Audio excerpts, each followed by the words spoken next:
Warning, the Spoilercast does contain spoilers of current and past movies, books, video, games, TV shows, and possibly your life. So if you're listening to a show called Spoilercast and you're pissed off that we gave away spoilers, we really don't care. Thanks again and have a wonderful day.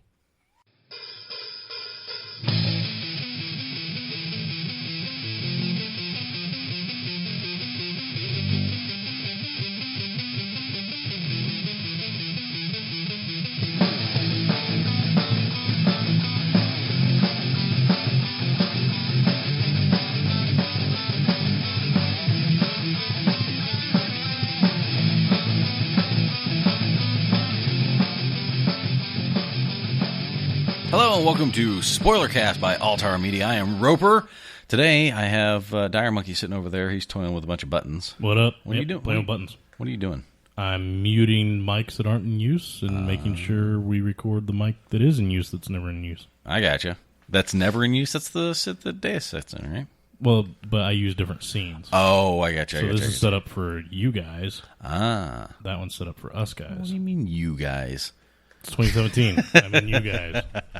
So by you guys, he means me. And then David, hey, how are you doing, David? I'm doing good. How are you? I'm pretty good. I just, I'm kind of hungry. I haven't eaten since like early today. I had what's called a Kevin wrap. It's delicious. I had a chicken sandwich at 1. You should totally go get a Kevin wrap with me sometime. Is a Kevin wrap just a tortilla and whatever available lunch meat is on hand? No, a Kevin wrap is it's spicy turkey is the meat.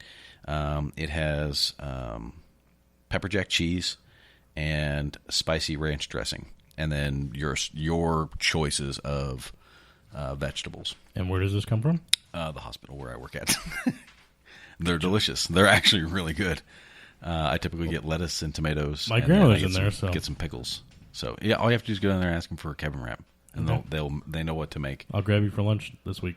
Do it. Yeah. If I'm over there at this one, then if I'm around, I'll absolutely. So, anyhow, now that we've made lunch plans. Can we make a scene out of it, too? Like, tackle me or something like that? Oh, yeah. We get up and go have a Kevin wrap? I think it'd be it'd be like, all right. I can throw some fake urine on you. Stand up and, like, dust you off, yeah. And then we just go get food. Yeah. All right, man. All right. Be cool. You want to go get something to eat? We should totally film it, too. I think it would be hilarious. I don't think that anybody would go for it, and everybody would be like, what happened? Just apologize after. Don't ask permission. Yeah, apologize. I'm fairly certain that's not how that works in this day and age. So yeah, bureaucracies frown on that approach. It's weird. It's weird, right? It's like, no, I didn't realize asking her to touch my wiener was a bad thing. I asked, can I say sorry now? You can say it all you want. You're still not going to work here. Oh, whoops. So that seems to be going around a lot. What, you don't want to see my wiener? I mean, I don't want to see it, so icy wiener. Blame you. Yeah. There was an article. I'm sorry, I've been watching a lot of Futurama. Yeah. I've rewatched it for like the 19th time, and that's why I went straight to icy wiener. It's like, why don't I ever read this thing before I come here? Because he's done it like 100 times throughout the entire season. He just keeps going back to that same moment. He's like, why don't I check this? I never check this. I don't know what you're talking about. You don't watch... He doesn't watch cartoons. I don't. No. Like, at all. Ever. I've probably seen that episode of Futurama, but it's been ages. I was made to watch Moana over the Thanksgiving. And you're welcome. Why does everybody say that when I say that? Is that part of the movie? Yeah, did you not watch the movie? Like, I watched it. There's an entire song where he's singing "You're Welcome." Really? Really? That's like the song from that movie. Like, Frozen has the "Let It Go" song. Yeah. Moana's is "You're Welcome." See, I thought I didn't know this. We should have talked about this earlier. I just want to point out this is hilarious, but I have no idea what you guys are talking about. I watched it over Thanksgiving because I have little nieces and nephews, whatever.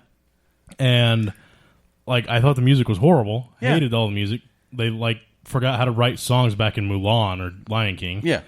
So I watched it, and it was a pretty decent movie, but the songs did not stick with me, obviously, at all. Yeah, okay, so... And now I know why everybody... I brought that up. That's why everybody says "You're Welcome," is because that's the song from that. When you first, like, they introduce you to Dwayne The Rock Johnson's character, the demigod, right? Yeah. And he's on an island. When she goes and finds him, this is not the movie we're discussing, by the way. Anyway, when she finds him on the island, he's like, hey, cool, you're here to rescue me, and I'm going to take your boat now, and whatever. The song he immediately kicks up singing is You're Welcome. I remember a song there. Yeah, that's the song. Well, cool. Yeah. Insert John Oliver gift. Cool. So the movie we are going to discuss, on the other hand, is the latest dumpster fire that is the DC movies, Justice League. Well, David, you went and saw this like opening week. Yeah, I did. I did too, and I didn't. I liked it. I have heard some other reviews by some people we both know Yeah. who did not like it. No, at all. Andrew didn't like it at all. No. Sean liked it. And there were parts of it that I was okay with, but moreover, I didn't like it. Like, as if I had to go, if you had a little dial here, I am more on the side of I didn't like it than I did like it. But the parts that I did like, I was like, oh, that's kind of cool. But outside of that, most of the characters were pretty two-dimensional to me. So it's like a Denny's Grand Slam breakfast with like runny eggs and burnt toast. Worse. And cold coffee. Cold coffee. Yeah. Okay. So that's a great scale. Why didn't anybody use that scale for dumpster fires like this? I don't know. It's the way it should be ranked. For me, I think I'd have to go and watch it again to really be able to pick out the serious flaws in it. Because I get Andrew's viewpoints on it. So but I didn't have those same problems when I watched it. Okay, so like some of the CGI for the Flash is awful. Like yeah, his arms I look didn't like pick up on that his at all. arms and legs are like really wonky looking as he's running, and like they almost.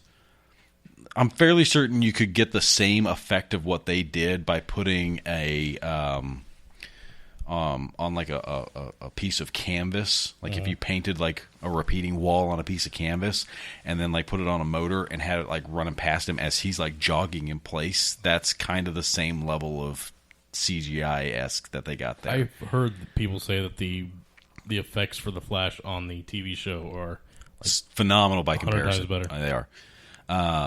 So that's Flash. I liked Flash's character, like the guy Barry Allen. I like the fact that they went with Barry Allen. I don't know how familiar you are with comics and things of that nature. Do you think they were trying to differentiate that Flash from A, the CW Flash, and B, the Quicksilver characters, so they thought they had to do different effects to differentiate from Marvel? I don't think so. I doubt they put that much thought into it. I don't know, man. So it seems like TV they're just show, grasping every straw and pubic hair they can find. Well, they aren't though, because they aren't.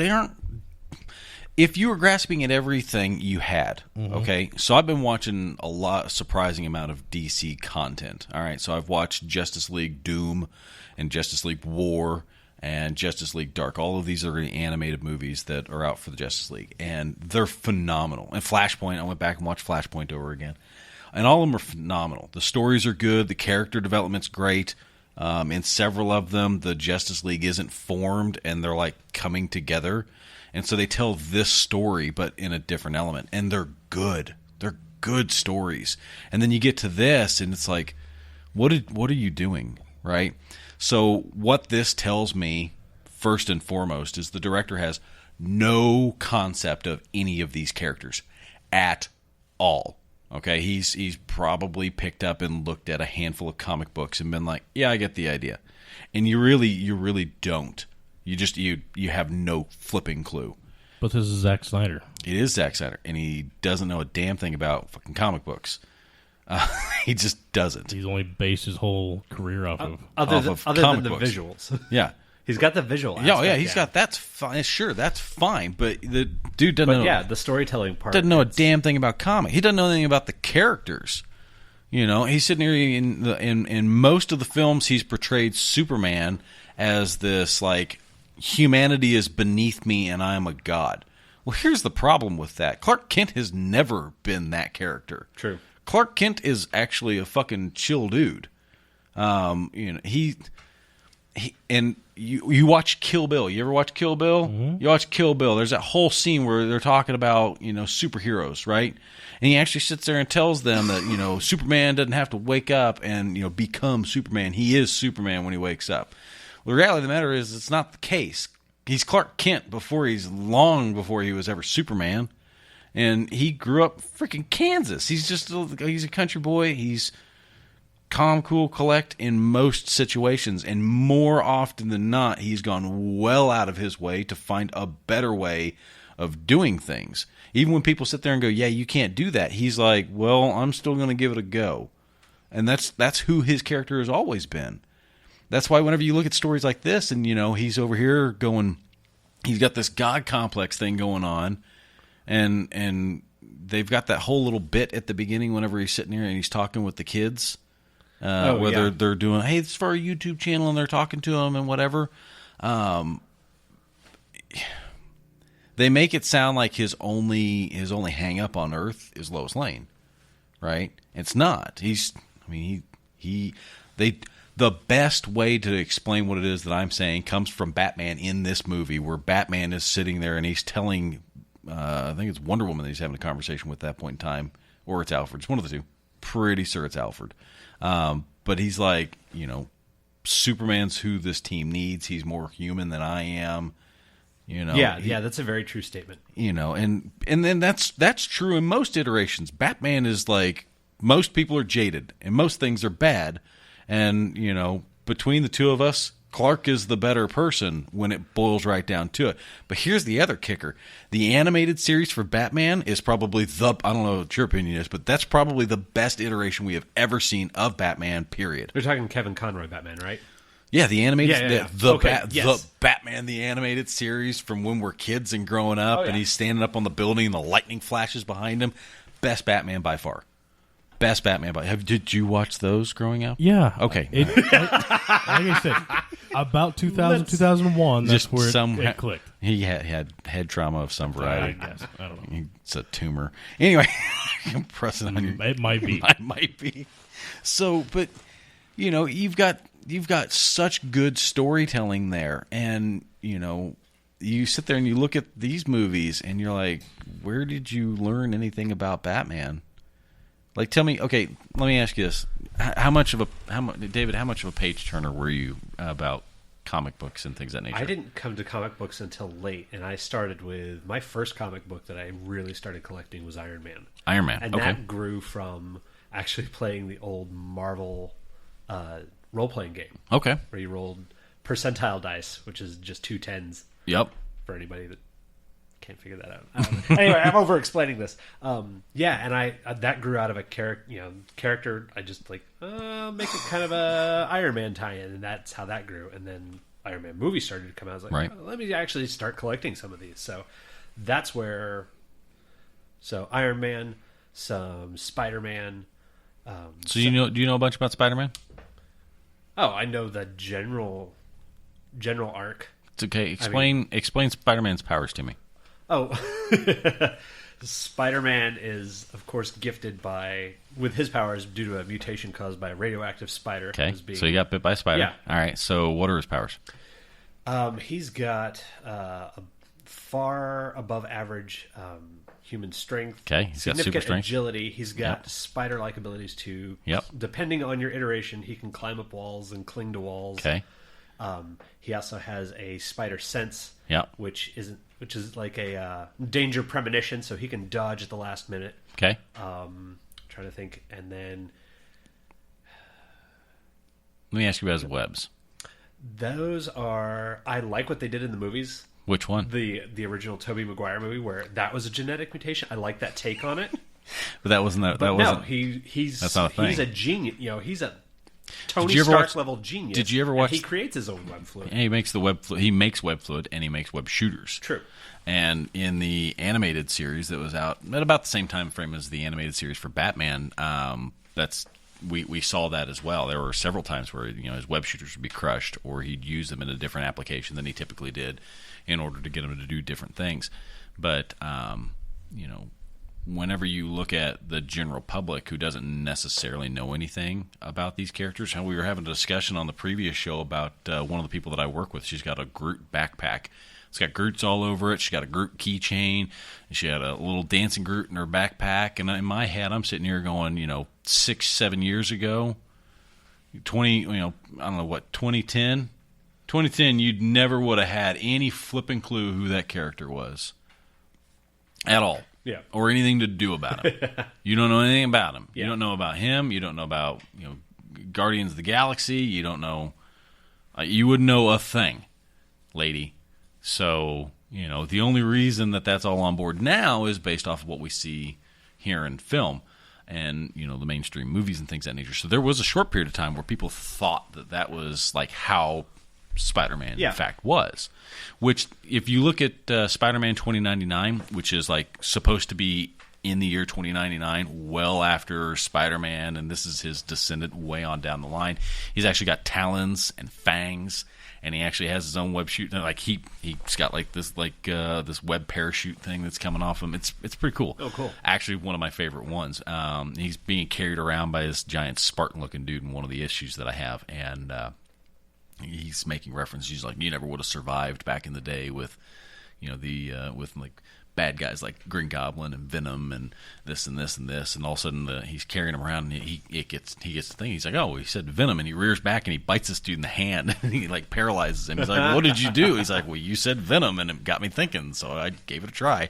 He's like, I got fangs, so I didn't know. So then he figured out he's got Venom too.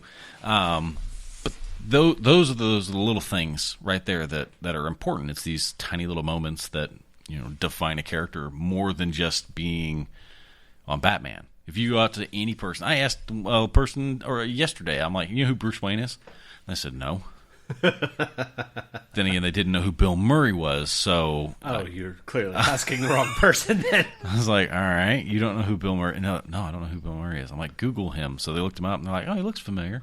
I'm like, you don't know who Bruce Wayne is? They're like, no, who's Bruce Wayne? I'm like, do you know who Batman's alter ego is? They're like, no. And I'm like, it's Bruce Wayne. I'm like, so if I ask you who Thomas Wayne was, do you know who Thomas Wayne is? They're like, no. I'm assuming it's like a relative of Batman's. I'm like, yeah, it's Batman's dad.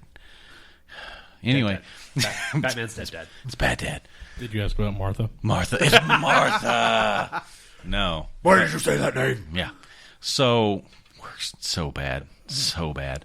The thing is that, you can pick and choose certain iterations of them and get a really good feel for things. And I've listened to plenty of content out there online, different people reviewing things, other page turners, stuff like that. My buddy Hall, he's been on the show with us before, where he sent me an article or a link that discusses a lot of these same points that I'm making now, where they're looking at these characters and going, and I've said this for years, most DC characters are very interesting, and they have wonderful backstories to go along with them. So they've got really good storytelling. So they've got, by comparison though, Marvel has more interesting characters. So these guys, they're interesting, but not all that interesting. Whereas over in Marvel, you've got really interesting characters. But over in DC world, you've got better storytelling, and over in Marvel world, they have less good storytelling. Yeah, that makes sense. I'm saying it that way for a reason. So over here, it's like our stories aren't really, really, really good. There's some holes in them. There's some this, that, and the other thing. They're not the best, but our characters are really entertaining. On the other side of things, they've got really good storytelling and kind of bland-esque characters to go along with them. Now, as time has progressed, we've seen here with Justice League, and the things that Marvel's doing in the Marvel universe, the DC universe, kind of a reversal of this, where you've got Marvel stepping up to the plate with some of their oftentimes C and D list characters, not mainstream guys, and going, hey, check these guys out, aren't they cool? And everybody's going, yeah, those are totally cool. Yeah. And then you've got these guys, you got Justice League and DC stepping up here, and they're going, hey, check out, these are our flagship characters. These are who you know us for. And we're all like, all right, John Oliver Giff, and show me what you got. Yeah. Show me what you got. And they, they just crap the bed. And they go, no, it's them. What more do you need? And you're like, no, I need. Do something with them, asshole. I mean, show me something. Tell me something. Give me a good story. Flashpoint. Do a Flashpoint story, right? Do Flashpoint. Do Flashpoint Paradox and reset this whole thing. It started off, and I've said it every time we've ever discussed any DC content so far, all of it has been on shit foundation from square one. When they came out with Man of Steel, they just built a house of shit on top of a pile of shit. That's all they've done with this. They go, here's Man of Steel, and I go, clearly you don't know anything about Superman. This is a terrible movie. He makes bad choices. He goes and does irrational things. He totally goes against Clark's typical, I'm overcoming any and all obstacle to do what I think to be the right thing. He gets in a bathtub fully clothed. Yeah, I mean, he does all sorts of just garbage stuff. And then we switch gears. We go to Batman versus Superman. And, okay, all right, so we're gonna toss that cookie now. Oh, wait, and you're going to throw in Doomsday? All right. Sure, cool. Let's see what you do with this. Oh, wow. You did a really, really, really bad job with this. Okay. And then they step up to the plate and you got Wonder Woman. Everybody's like, yeah, that was so good. And my response to that is, yeah, it's not. I mean, you're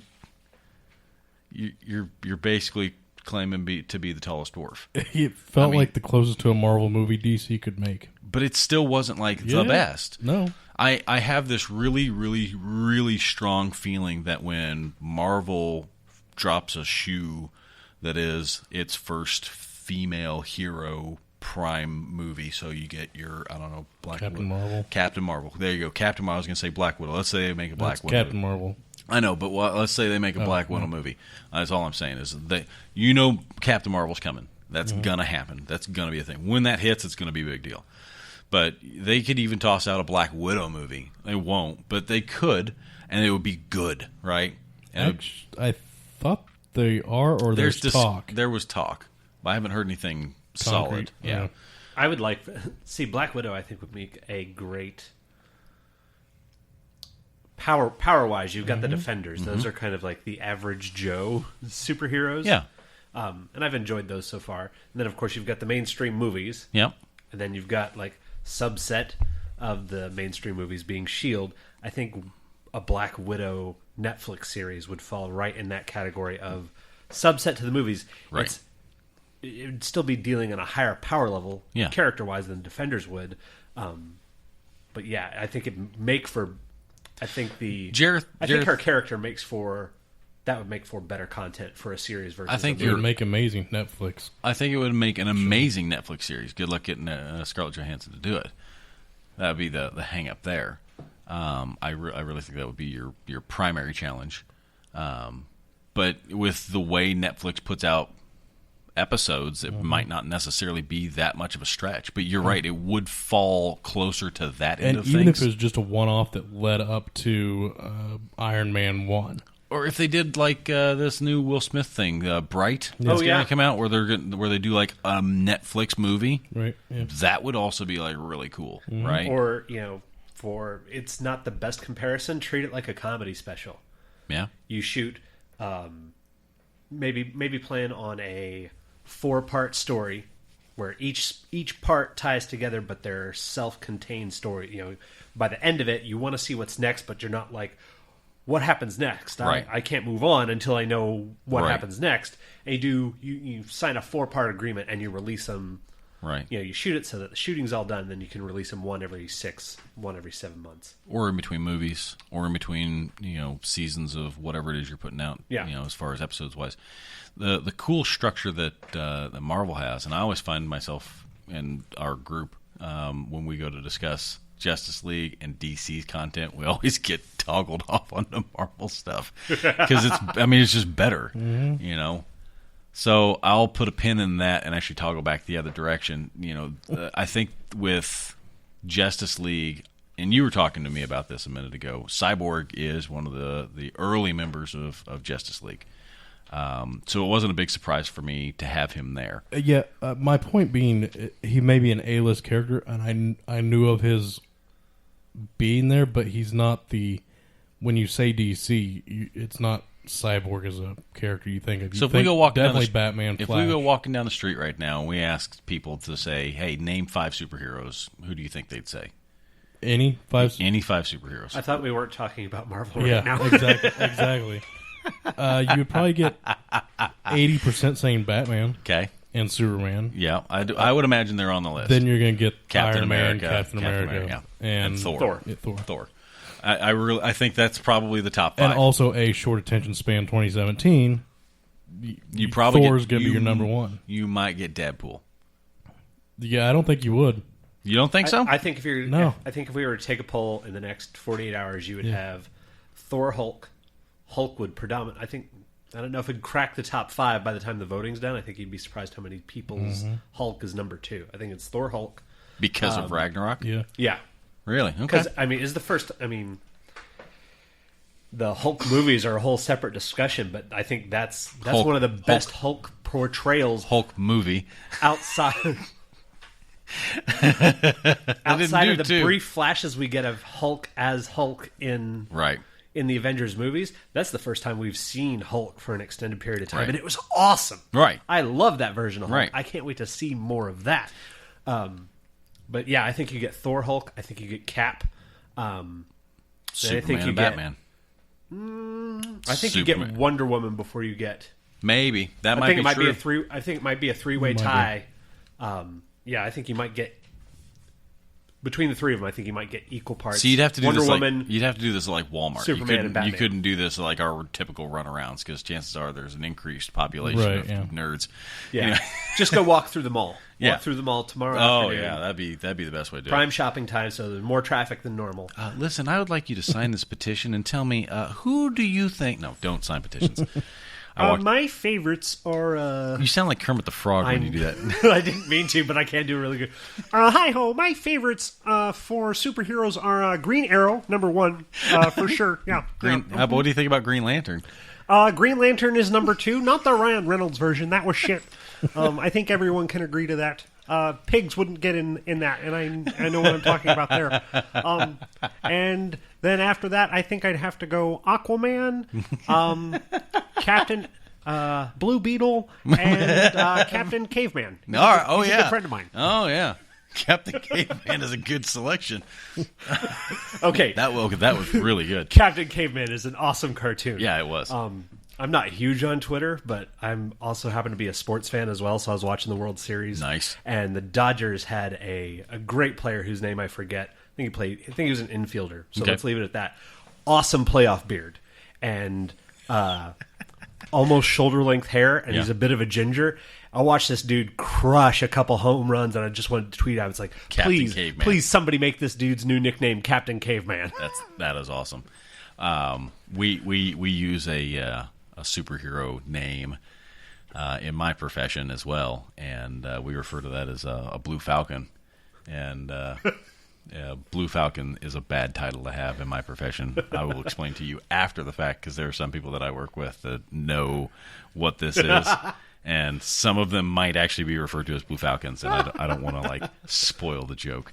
Anyhow, so if anyone's curious, you can send me a message on Facebook. I might answer you. So Aquaman is super interesting. He is.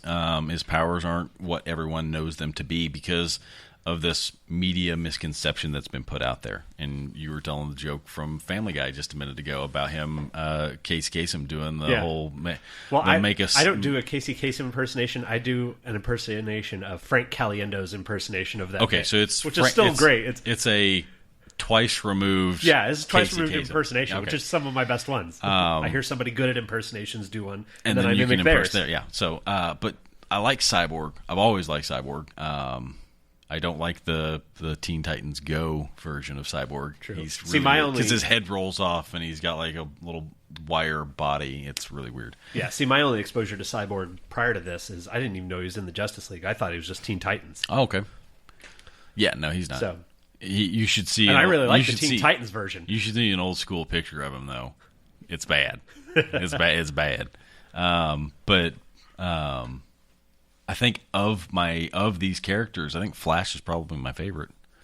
Yeah, I was really surprised at how good liked the it. actor did as Flash, because I've definitely not caught up on CW Flash. I've only seen a couple episodes, but I knew they were good. I just haven't gone back and watched it, and I was definitely in the camp of why are we recasting Flash? You have a great Flash on TV. Let's just use him. Try the one from not Justice League, Super Friends. Yeah, you might have to go back one to make that happen. I don't know that it's listed. Just do Cyborg DC Super Friends.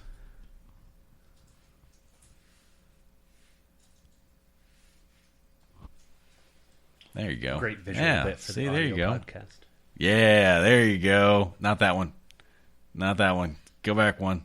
That's that one right there. That one right there. Perfect. Yeah. Yeah. It's so bad. Explain what you're seeing now. I feel like I'm looking at sorry, I'm actually talking to the mic. I feel like I'm looking at an extra from Flash Gordon. Or somebody who tried out for a local production of Rocky Horror Picture Show, wasn't cast, and is such a fan, he chose to dress like that anyway. Top left? No, up, top left. Down. Right there, that one. Yeah, see his little hand would turn into different things? Yeah. So, okay, he looks like he's wearing a swimsuit-style leotard. Or a wrestling singlet. Or, yeah, there you go. And half of his face is just like this steel gray, and he's got like a bandana thing on. It looks really goofy. They didn't do a real good job with him back in the day. It was kind of bad. Anyhow, so all right, so Superman is dead at the beginning of this movie. Yeah. And they need to bring him back to life. And they decide to bring him back to life. And then they bring him back to life. And that's pretty much the long and short of how that works. They're just like, on a whim, they're like, we should totally bring Superman back to life. And there's a little bit of Justice League team recruiting beforehand. I mean, not really. Because, like, there's two scenes, and he only goes and finds two people. And it's like, he goes and talks to Barry Allen, and then Barry's just like, I'm on board. I don't give a shit. I don't even fucking care. I'm so on board. That is one of the things I love the most about that character. I liked the scene where he's like, look, I've never been in a fight before. Like, you get that, right? I really fast. Run and push people. Things. Yeah, just push people out of the way and then run away. Yeah, that's probably I think that's why I liked him for that reason. But outside of that, I didn't care, you know. But then Superman comes back to life, and he's zombie Superman flying around and being angry and brooding and stuff. And then through the power of love and Lois Lane, he's Superman again, and all's good. That's the best I've got for that, right? Yeah, but see, I get all of that. That's I don't have a problem. I mean, and I tend to be I have a hard time spotting plot flaws or big holes in a plot, because movies are, of course, so visual, and I tend to be a really visual person. So my mind, as I'm taking all this in, my mind is knitting this story together. It's like, screw the words. I see what you're saying with your pictures. Right. I don't, I have to go back and kind of have the plot holes pointed out for me. So yeah, I see what you're getting at. But to me, that makes sense. Superman's last thought is, before he ends up dead, is he's in the middle of this intense fight. And even though they've switched gears by the end of that fight and they're taking down Doomsday, this bigger thing, he's only in that position because Batman put him there. No, he's only in that position because he was manipulated by Lex Luthor. Well, that's true. And he knows that. But for all of Superman's great qualities, my biggest complaint about Superman that I've ever had is he can be a little dumb. He can be a little, or maybe not dumb, he's a little too straightforward sometimes. Blunt. It's I'm going to go and punch this, and it's not working. And I'm going to punch it again, and it's not working. And then, lo and behold, by accident, he uses heat vision, say, on some space-invading robots. Cuts them right in half. I forgot I had heat vision. Zin, zin, zin. Thread over. So, one thing that they've not done a very good job at so far for Batman is kind of the same thing. Batman is a master tactician. Like, the best. Okay? In Justice League War, I take it back. No, in Flashpoint, whenever you end up having Flash over in this alternate dimension where he was never the Flash, he's Barry Allen farting around. The Justice League isn't formed up, and you've got the Atlanteans that have rose up, and you've got the Amazonians that have shown up, and they're at war with one another, and humanity's kind of stuck in the middle, and they're like, Yeah, listen, and you've got Bruce Wayne's dad instead of Bruce Wayne. and that's really, really interesting, right? That's super interesting. Yeah, You got Thomas Wayne as Batman and Martha Wayne, because Bruce gets shot instead of them. Bruce gets shot in the alley and he dies. So Thomas becomes Batman and Martha becomes the Joker because she loses her ever-loving mind, right? And that is so interesting, right? And so while they're having this discussion, Batman shows up and he's duking it out with this chick named Yo-Yo, which is supposed to be like Harley Quinn in this version, right? And he throws her off a freaking building. He's gonna kill. He's I don't even care. Yeah. He's got guns. He literally throws her off a building, and Cyborg saves her. And he's like, hey, I need your help. I need you to help me win this war. You are the tactician. You're talking about literally a computer brain inside Cyborg, and him going, I need you in order to be able to pull this off. He's like, I can't do it otherwise. That's how good he's supposed to be. And you're telling me that his plan in Batman versus Superman was, we're going to grab a spear and go toe-to-toe with the big guy, right? No, I don't think so. He's going to come up. Wait, are you talking about Doomsday or Superman? Take a pick? Well, see, he came... I mean, granted, there was the spear, but he had more kryptonite countermeasures, and that's fine for Superman, and that's than fine. just that spear. That's all well and good. But, he had other booby traps and things of that nature that were in the way. And sure, that shows a little bit of his planning and stuff like that. But not enough. No, I get that. If his plan was lethal measures, good and damn well that he would put him down. And then with this, here we are in Justice League, and they basically just, every scene you see Batman in, he's just like, wah, wah, wah. Yeah. On everything. I'm useless. I can't do this. I'm going to lure them away so you guys can go do the thing. And then the Justice League has to show up and save him. Batman was the damsel in distress. Yeah, I see that. And they were, and I get that there's turmoil between Ben Affleck being Batman and, studios and all that good business. I get all that stuff. I'm aware of all of that. But in this, it's almost like they were writing him into a corner where he's like, I'm useless. You guys don't need me. You should find somebody else. You need Superman. Womp, womp, womp. All the way across the board with everything. And that's just not who. He's like, this is all bigger than us. I fight like mobsters and all this good business, and this isn't my cup of tea. This is above me, or it's well above me, and I don't belong here. And he totally does, because he's a great character, and he doesn't just indiscriminately go killing people. It's more than just this rule of I don't kill anybody, right? He's a humanitarian. He wants to save people. He wants to make a difference, and he does that through being Batman as Batman. That's why the animated series is a better version of Batman. This is true. Now, granted, his tactic is still bad. His parents wanted to be humanitarians that donated money to improve the quality of the city and all of that good stuff, and instead he takes the money and he uses it for gizmos and gadgets to be a vigilante, to beat up people who are criminals who could potentially only be criminals based off of being impoverished. And if he was like donating things to make the city a better place. I think what you're saying is Batman should have spent some of that money on therapy. Maybe let's get some bat therapy. Like, listen, Batman. maybe not be a vigilante and instead be charitable. Not to say that Batman's not charitable. He does fundraisers and things of that nature, and I understand that there's still a crime problem in Gotham because it's the most crime-ridden place in the entire world. But your parents were. His dad had a vision about making a rail system that was going to be able to get people around and get people to jobs and do all these great things. And the next thing you know, he's like, "Oh yeah, we're not doing that anymore." We're going to buy some batarangs. I was just about to make a batarang reference. So I think my biggest, without having to rewatch it, my biggest letdown of Justice League was actually Darkseid. Okay, it wasn't Darkseid. The bad guy? Yeah. Well, I mean, that's the name, wasn't it? Steppenwolf. Oh, right. This is how much I know about DC. Yeah, it's Steppenwolf. So, yeah, Steppenwolf,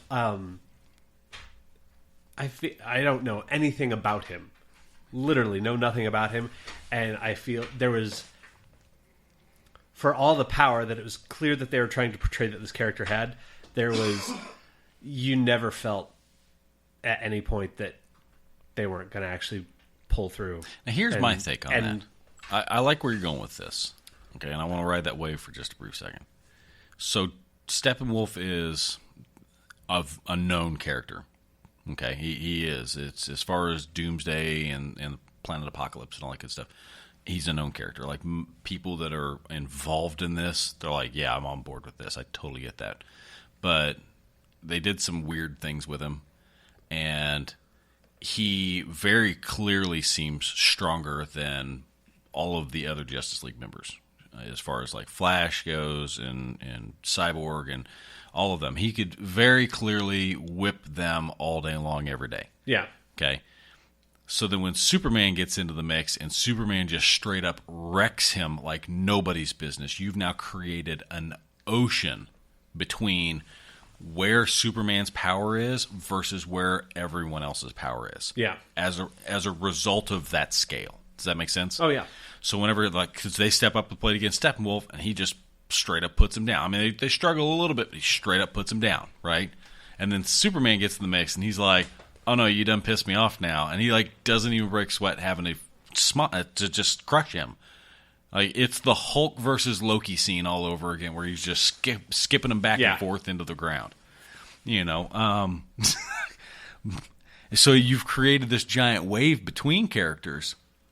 Like I was saying before we started recording, you know, I think the best form up or starting form up for the Justice League was back when they were doing Smallville, because they did a really good job with him being Clark Kent and him struggling with being Clark Kent and being Superman at times. And there were moments where he was like, screw it, I'll just be Superman now. And then he was like, no, I can't. This is, you know, I'm still a human being. And, you know, those are the good stories. That's an interesting character. Why can't you give me that guy? Instead, you're just like, oh, no, you're this all-powerful being that just, you know, doesn't even give a hot crap about anybody except his mother and his girlfriend. And that person's hard to relate to. He's two-dimensional, and you can't do anything with him. You can't empathize with that character. Yeah. It's hard to feel scared or sorry for a character that doesn't have any vulnerabilities except his girlfriend, right? Yeah. And some green rocks. And some green rocks, which, from what we've seen, are few and far between now, right? So where am I supposed to have a hang-up? But you go to Smallville, and, you know, there's other challenges for him. There's other threats. There's, you know, him. It's like instead of focusing on Red Rocks. It's like instead of focusing on everything that makes Superman / Clark human, in fact, in a lot of ways more human than a lot of people are, they just focused on the two or three things in his mom and in his girlfriend that make him the most human. Right. Well, you love people, therefore Superman loves people, and that's your common ground with Superman. Go. You know, but then bonus points if you love someone named Martha. Oh, yeah. Why'd you say that name? Never say that name. So, you know, okay, so with that, there's a moment in Justice League War, not War, what am I thinking? War's the one where they had Doomsday show up, like actually shows up, and it's really, I gotta really find good. this and watch it now. Okay, Justice League because War. I've watched Flashpoint. Dude, you totally need to watch Justice League War. It's super good. Like, Batman straight up steals Green Lantern's ring. Like, he's like, what? He's like, he takes it from him. He's like, what's this do? And all of a sudden, he's like, what the? How'd you? And like his green outfit his green outfit just goes away. He's looking at it. And he's like, oh, it doesn't have any buttons. I assume it works off of concentration. He's like, how'd you do that? And he's like, you weren't concentrating. And he holds his hand out and he takes the ring back from him. And he's like, you won't do that again. And then Batman goes, unless I want to. And then he turns around and just walks away. This is the writing that I really want. This is the form up you really want. Justice League War is delightful, okay? And those are the moments with it. Like, it basically starts off with Green Lantern. He's like farting around being Green Lantern, and he happens across one of the minions of Doomsday flying around, and he's trying to. Everybody thinks it's Batman because it's wearing like a hood and it's like capturing people and they're taking them away. And he catches up with it. And as he's trying to fight this thing, Batman just shows up and starts whipping its butt. And then all of a sudden he starts interrogating the monster. So Batman's like, I don't even give a crap, Green Lantern's here. And he's like, what are you doing? I was fighting this thing. He's like, I don't care. I'm in the middle of an investigation. Go away. It's really good, though. But no, in Flashpoint, whenever I had a thing. I was going somewhere. Where were we talking about just before that? I don't remember. I got nothing. I don't know. I got nothing. But we talk about the storyline from Injustice. Yeah, I know, right? So there are a lot of really great iterations of the DC universe. We've gone through multiple different versions of the DC universe, as far as resets and reboots and how they've done things and different approaches and stuff like that. And whenever you're looking at the CW's Smallville, they did a really good job with Superman, but then he meets the Flash, and they did a really good job at going, Superman is fast, but Flash is faster. And then they end up meeting up with Aquaman. Aquaman is strong. Superman is stronger, right? But each one of them, like he ends up meeting Cyborg in that, if I recall correctly, and each one of them in that, it's like Clark was this one great thing. Like all together, he has all of their powers, but their specific power was stronger than what his version of that was. So in a foot race, which they did the Batman versus I was super happy they Superman did that. versus Flash foot race at the end. Which I really, really, really wish Batman would have shown up for it. Because I saw a meme earlier today. I thought it was hilarious. It was Flash lining up on a starting line next to Superman, and then Batman was right next to that. And they're both looking at him. He goes, "Because I'm Batman," and and he'd win that. He'd win that race somehow. I don't know how, but he'd win that race. That's just who he is. But they did a really good job at going, okay, so this is where Superman's power is. But their power is just above that for that specific ability, right? So Flash might not be as strong, but he's definitely faster, right? So they did a good job at painting that picture, and they started getting this coercion thing going on, and everybody's got their own reasons and motivations and this dynamic that was building.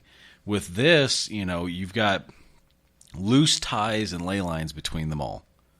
And they try to make Aquaman seem completely indifferent. I do have to admit that the scene where he's sitting on the lasso of truth is really funny. That was, yeah. Because he doesn't realize why he's having an emotional moment. He's sitting on the lasso of truth, and he's like, listen, I'm like really scared. I don't want to do this. You guys are my friends. You guys don't even know me. And they finally have to like make him stand up, and they take the rope from him because they're like, dude, you're sharing a little bit too much. I think they picked a really good actor for that. Yeah. I think because he was fantastic, but to me, his relation to the whole situation was about as tightly knit as Captain Boomerang's was to Suicide Squad. And Suicide Squad did such a great job at showing why that motherfucker came back. He's like, hey, first chance I get, I'm fucking leaving. And then the first chance he gets, he leaves.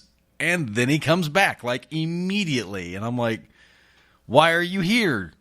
They disabled the bomb as far as you're aware. Like I said during our review of that, if that asshole would have literally, if that moment he was like, well, I'm good, fuck it, and left, and they left him gone for the rest of the movie until like an end credit scene, I would have laughed my ass off because it would have been perfect. Because he'd have been like, I don't owe you guys anything. I don't like you people. I don't work well with others. They fucking told you that whenever they were unzipping me from the bag they had me in, So now, here's a moment for me to leave, fuck off and die, and he hops a plane and he leaves. So the end of the movie rolls around and, I don't know, throw Amanda Waller in on the plane sitting next to him, and she's like, where the fuck are you going? He's like, oh, shit. And she's like, oh, yeah, this thing's still online. You better fall back in order. That would have been better, right, than him suddenly just coming back and being like, oh, fuck it, we're going through with this. I'm going to throw one more boomerang. And then they're going to shoot it out of the air. They're not just plot holes. They're plot craters in most DC movies. And with this, you know, they've got these. Yeah, they do make the critical flaw of because reasons. Because reasons, yeah. Because reason. Okay. You know, it just hurts my brain. And it makes me sad. Yeah, it's unfortunate what the DC franchise has become because we see what it could be with Wonder Woman. Yep. You know, if and I don't even know where to begin. I think they've been okay. I think not there. For me, aside from Wonder Woman, there isn't a single DC movie that I go, I need to watch that again. Right. I can't tell you how many times I've watched most of the Marvel movies. Agreed. There are some that aren't as high as others. Like, I'm okay if I don't ever see Thor 2 again, but I'd rewatch it. Yeah, I mean, if it's on TV, I won't turn it off. But if Batman vs. Superman was on TV, I'd definitely turn it off. I mean, you know, and I think that's a big portion of the issue is that you've got this lack of understanding of the characters. That's why it upsets me whenever they're like, oh, Ben Affleck totally wants to like direct a Batman movie and he wants to do all this stuff with Batman. I'm like, cool, guy knows things about this. Dude's going to tell a good story. He's been a good Batman so far. It's pretty much, in my opinion, we either get a good Batman and a bad Bruce Wayne, or a good Bruce Wayne and a bad version of Batman. Like, we haven't got a nice, even, rounded off version of this. Or I you still get like Val Kilmer. You're probably one of the few. I thought he was a great Bruce Wayne. I like Michael Keaton, and I think he's a better Bruce Wayne than Clooney. Okay, so here's what we got. All right, so Michael Keaton, bad Bruce Wayne. I didn't think so. Bad Bruce Wayne. Bad Bruce Wayne. Good Batman. Bad Bruce Wayne, maybe in the second one. First one, good Bruce Wayne. Think so? And good detective. That was the only. That's Batman the only one movie. we've seen as him as a detective. That's the other Until point. Dark Knight. That's the other thing I was going to get to. Dark Knight. It's Ninja Batman. Yeah, it's more Ninja Batman than anything, right?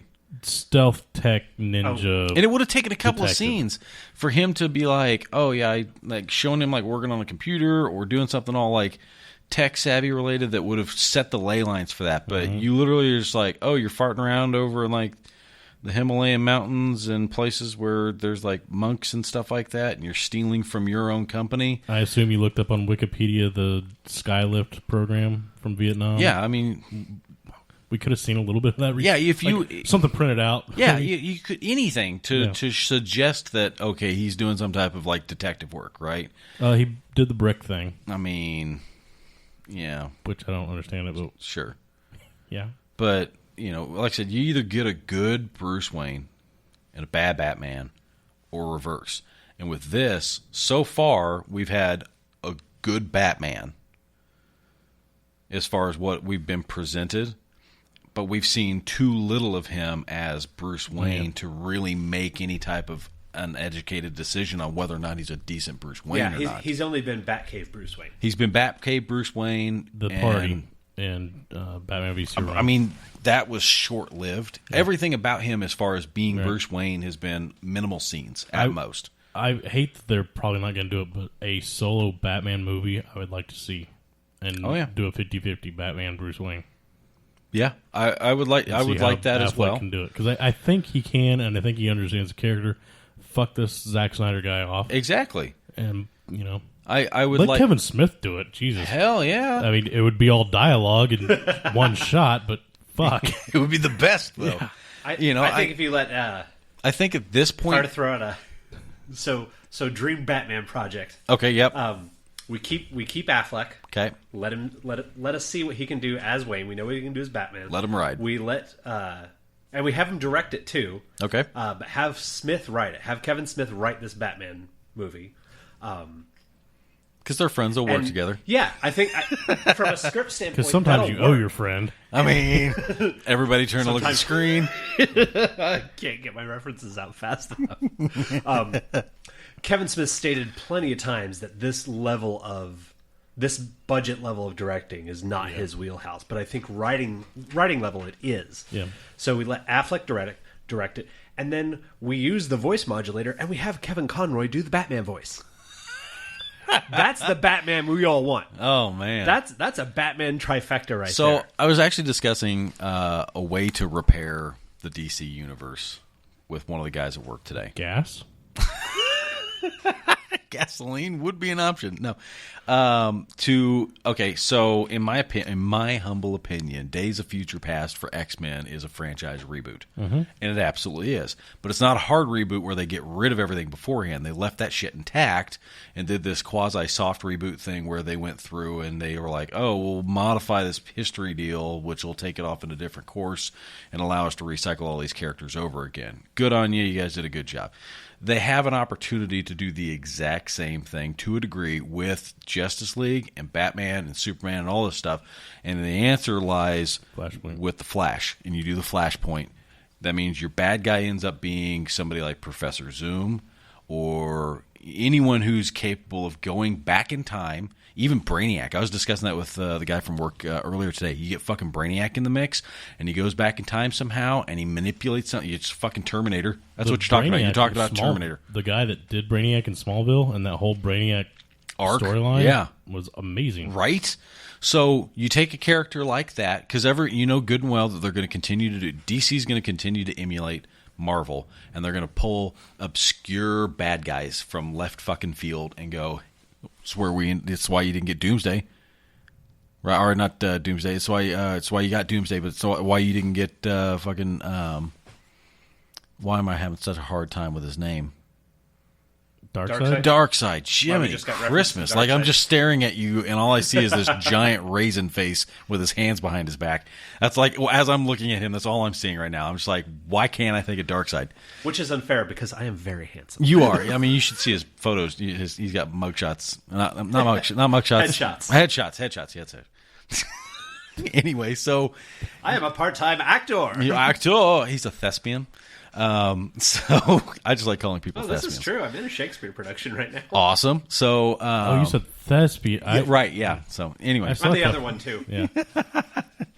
So you could take the Flash, you give him a reason to figure out a way back in time because he has the Speed Force. By the way, Speed Force answers like all fucking questions. Just like in general. So you say. You have him go back in time and he makes whatever changes he modifies to try to fix things back the way they were.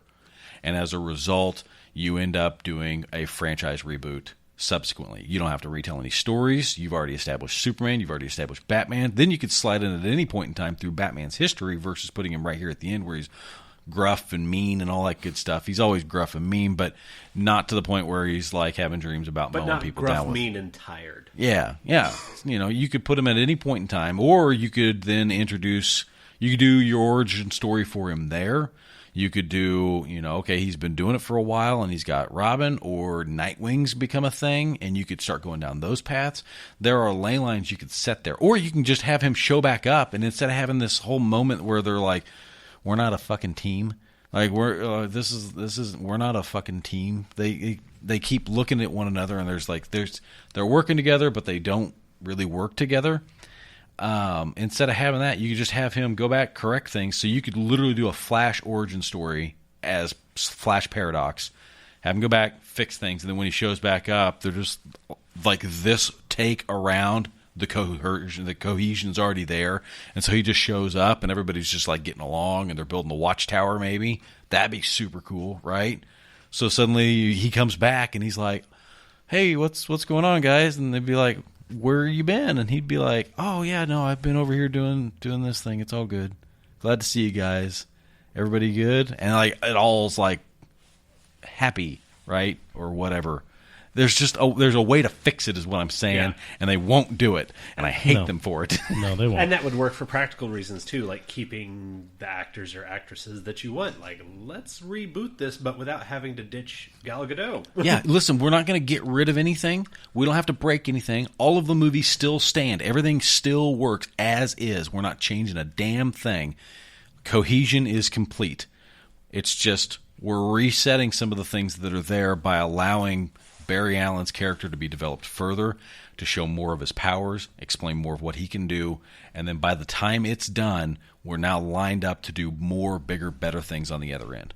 And it wouldn't be hard to complete. You just put the right writers and directors into place, and you allow it to happen, and you'd have a phenomenally happy crowd on the other end of it. Yeah.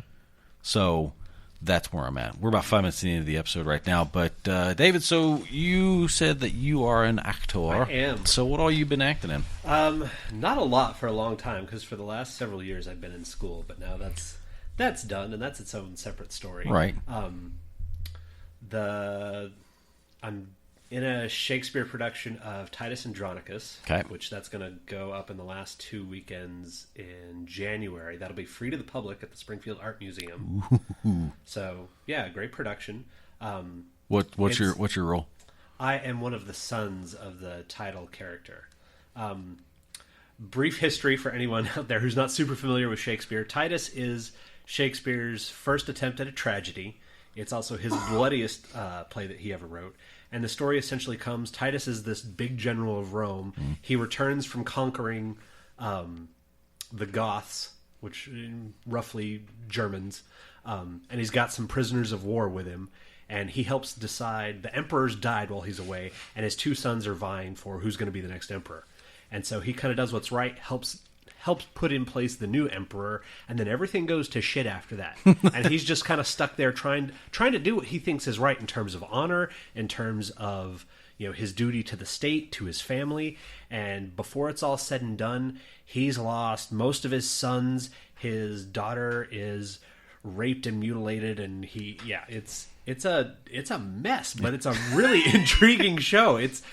There's so much intrigue and backbiting and revenge, and there are some big twists you don't see coming unless you're just a fan of Shakespeare. So Now, are you speaking normal English, or are you doing old school English stuff? Like we're not like translating, so it'll Okay. be traditional kind of Shakespeare. We don't really. You're not like We're not really rocking accents. Okay. But it'll be like, you know, listen to somebody read the King James version or King James Bible. You know, but from Missouri, right? And you know, there might be some hillbilly in there. You know, other people's choices of their own. On the film side of things, it was a small part, but I got to be a part of a film that was produced down in Arkansas called The Riot Act. Oh, For people who are fans of things locally, if you saw Winter's Bone, Yep. one of the co-stars in that is an actress by the name of Lauren Sweetser. Like friends, acquaintances with her, we had the same acting coach. She's one of the stars and also producers of this film. And I believe the story is...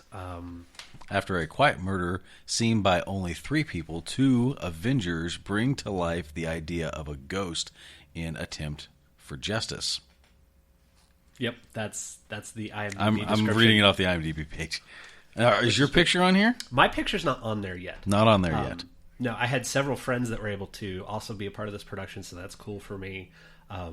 As far as names go, I forget the guy's name. He's at the top there. If anybody was a fan of... Brett Cullen? Brett Cullen. If you're a fan of Person of Interest, he plays a key character in that television He's a show. congressman in The Dark Knight Rises. And there's that as well. Wait, did that say he's a Ghost Rider? Wait, does that say Ghost Rider? Go up. It's right there. Well, that's what I'm getting to. 2007, yeah. So there's your comic book tie-in. I mean, yeah. You can start making yourself some comic book movies. Oh, God. Dude, you should totally do a That's the Captain dream. Caveman. You guys should totally do Captain Caveman. That would be the best. It should be like a... It would be hokey as can be. Lost is where I recognize him. Yo, you recognize him in Lost. Okay. Was he in Lost? Yeah, he's in Lost. Okay. Goodwin Stanhope. That's his name in that movie, in that show. See, it's been so long since I've seen Barton Lost. Blaze. He's Johnny Blaze's dad. I think those are the 2 biggest things I got going on right now. Yeah, okay. You know, All right. most of what I get a chance to do around here is either little tiny student projects, which those are fun if you get the right crew together. Well, you've been in a couple of skits for Andrew. I've done one of those as well. Those are all fun. Those were hilarious. We did, because I remember doing that one. What was that one? It was That's the Damn Daniel Damn group. Daniel. Damn Daniel support group. The Damn Daniel support group was the best. I was the guy whose wife had left him. That's right. Because I was just an extra with a knife, just nodding my head slowly. Yeah, I was totally agree. I was the agreeance guy. I was sitting over here just nodding my head real slow, like, yeah, I totally, I get that. And you're over here, and you're like, my wife left me, and as she's signing the papers, She just said it one more time, Damn, just to hurt Daniel. me.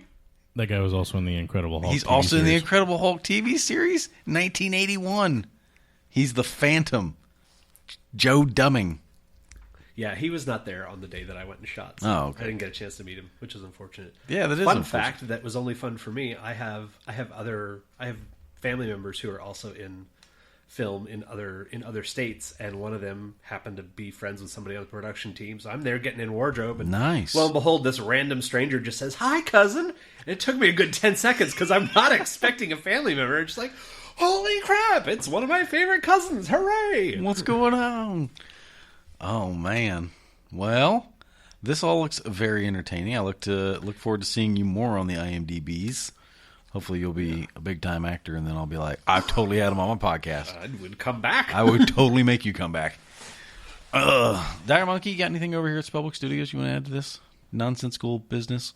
We're about to launch a new podcast. Ooh. Yeah. What's the podcast? This is news to me. Can I come? We're looking for actually voice work. Yeah. We already know I can talk like an old man. Yeah, we are developing. I don't know if you heard my Kermit a few minutes ago. We are developing a virtual boxing gym game Interesting. with actual prize fights. Nice. And its own virtual boxing podcast network. All right, that's pretty cool. Yeah, I like that. see how it goes. Well, by God, you've got my number. Indeed, I do. Well, I do have your number. You I was do. going to say we just talk on Facebook. But Yeah, we talk primarily on Facebook, but we call on occasion. But anyhow, I'm pretty certain we pretty well covered this this evening. We were going to have Adam on with us tonight, but I guess his wife got a little long-winded on her goodbyes, so that's okay. that happens. It does. You guys should totally get over and check out our newest episode of Spellcast when it goes up. If it's not up by the time this is up, then you should at least listen to last time's episode, whenever that one was. I don't remember when it was at this point. 3 weeks ago, 4 weeks Something ago, like that. Pre-Thanksgiving, pre-Disney World. Yes, he went to Disney World. Ooh. Yeah, so anyhow, we will see you all or hear from you all in the comment section. Like, subscribe, share us around, all that good stuff, and we'll see you guys after a while. Have a good night. Would you stop that?